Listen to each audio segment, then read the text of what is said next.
Hey everybody, Gary with Basecamp Trading. Let's take a look at crude and the ES futures today. Crude oil futures, the ES futures today. This is our 240-minute chart. We came in to the trading session on crude. You can see in the overnight, crude actually triggered a shooting star to the downside. 5 and 13 crossed to the downside, momentum crossed to the downside. So coming in, we had a very bearish 30-minute or 240-minute chart. In fact, we ended up breaking the uptrend. Crude was in an uptrend, higher highs, higher lows. Once we broke below this previous pivot right here, even broke the uptrend in crude. And crude, again, a very bearish 240-minute chart. Here's the ES futures. Same thing. Triggered a shooting star in the ES futures, 5 and 13 crossing to the downside. Momentum had already gone bearish in the overnight. You had some bearish price action in the overnight. So momentum had already gone bearish in the overnight, triggered the shooting star, and now we had a very bearish 240-minute chart in the ES. And then let's look at our 30-minute chart. Here's crude oil futures on a 30-minute chart. Right here in the overnight is where that 240-minute had triggered the shooting star. We had a reversal doji on a 30-minute that led to that shooting star on the 240.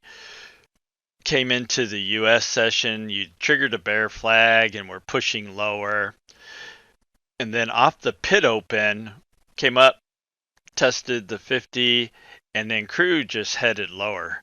We had a very bearish 240-minute chart. You had a bearish 30-minute chart. 5 and 13 had already crossed to the downside.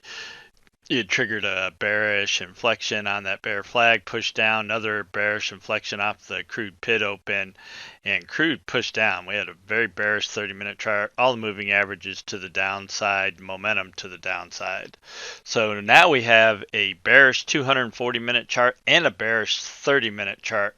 We know that when the higher time frames are in confluence like that, those are the times that it's reasonable to expect a larger move. And so we give our trades a little more room and we look for larger moves when we're trading in that environment. Same thing with the ES. Here's 30-minute ES. Right here off the stock market open, you actually broke above this resistance line, went up, ran stops, and then this was a really bearish bar. Topping tail, entire body of the bar was all selling. Triggered the reversal doji, and then the ES made a strong move to the downside, got extended, consolidated, set up 30-minute bear flag, and another push lower. ES is extended now, so not really looking for a whole lot of further price to the downside, but you never know. But so now we had a bearish 240-minute chart and a bearish 30-minute chart in the ES also. Again, those are the times that we know it's reasonable to potentially expect a larger move. And so we, again, are willing to give our trades a little more room. Here's our Renko chart on crude. And all the way back here to, oops, right here we go. Okay, right back in here, this was where crude had triggered that 240-minute shooting star, and we made a pretty decent move down in the overnight in crude, but crude was just really bearish on the 30-minute, bearish on the 240-minute. And again, we know those are the times that it's reasonable to expect some larger moves. Right in here, when we came into the session, crude had triggered a wick off the 18 to the downside. And then right here off of the pit open, we had a down, up, down pattern, which is a very bearish pattern, wick off the 18. Again, we have a bearish 30-minute chart, a bearish 240-minute chart, and our first target to the downside in crude was 74.86. This initial push down didn't quite hit it, but you should have been able to grab $200-300 per contract, again, depending on how you're trading that. We made the pullback, triggered the wick off the 34, traded that down into target.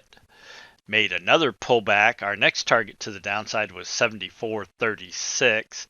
made another pullback, Trended Pro 2.0 signal off the 18, and that triggered in at 74.80.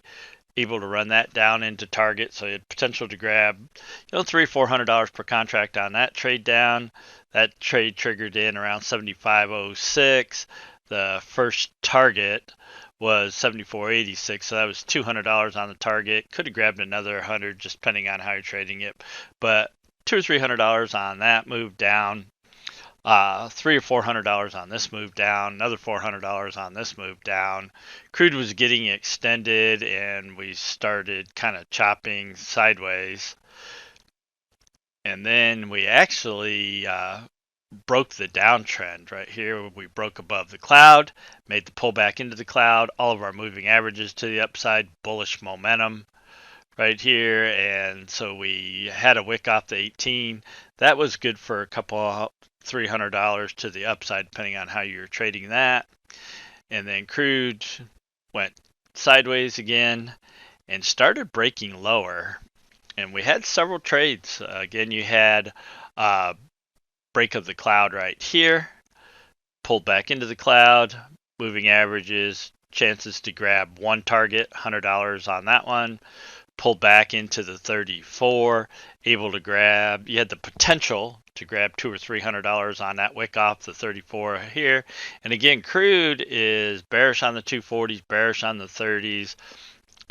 We're just looking to take short setups.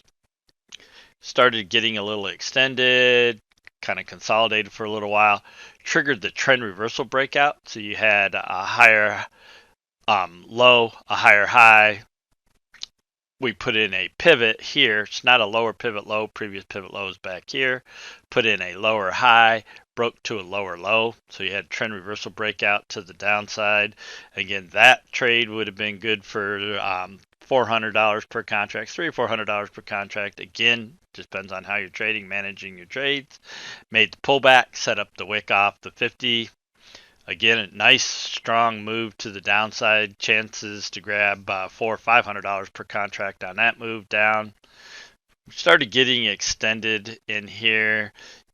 You may or may not have taken some of these. If you'd taken this one, it had been a loss. You would hit your first target here and your first target there. We actually had a bag number as low as 73.15 in crude. Didn't really think we were going there, but crude can get a little crazy, and we were very bearish. And again, when we're in Confluence like that with the 240-minute chart and the 30-minute chart, we know those are the times that we have the potential to make a big run lower. And crude just did a lot of chopping, and then boom, right there was our bag number.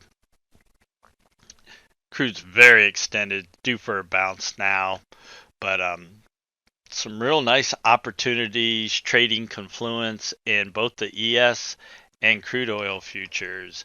Here's our ES Renko chart right there, and right in here we triggered bearish 30-minute, right? In fact, right there you can see we drew a channel line in showing compression in the ES, and off the stock market open you actually popped to the upside, and this is where you went up and ran those stops, and then we pulled all the way back down, broke out the bottom of the channel, then pulled back into our moving averages, had a nice opportunity to short right there. We had a quick first target. The entry on that was 26 and a quarter. First target was right down there at was 36 and a quarter, and first target was down here, $150 per contract. Now the ES was looking really bearish at this point. We had a bearish 240 and a bearish 30-minute, and again, we know those are the times that it's acceptable to expect some larger moves. So you may have grabbed some profits there. Definitely would have left your runner on. Next target to the downside was down here at 43.25. So again, you triggered in at 43.36. Could have ran this down for $500 per target. Made a little pullback. Trended Pro 2.0 signal, wick off the 18. Good for another $200 down into our third target at 43.18 and a half. we actually had a bag number just underneath there at 43.16 1/4, and you can see we actually went down there and hit that as well. You had this fast line zero touch off the 34, could have taken that down into our bag number target. And then the ES actually continued to push lower. You had some setups if you wanted to take them, you were extended. Now ES is making a push back the other way. But again, some nice opportunities trading Confluence in both crude oil and the ES futures today.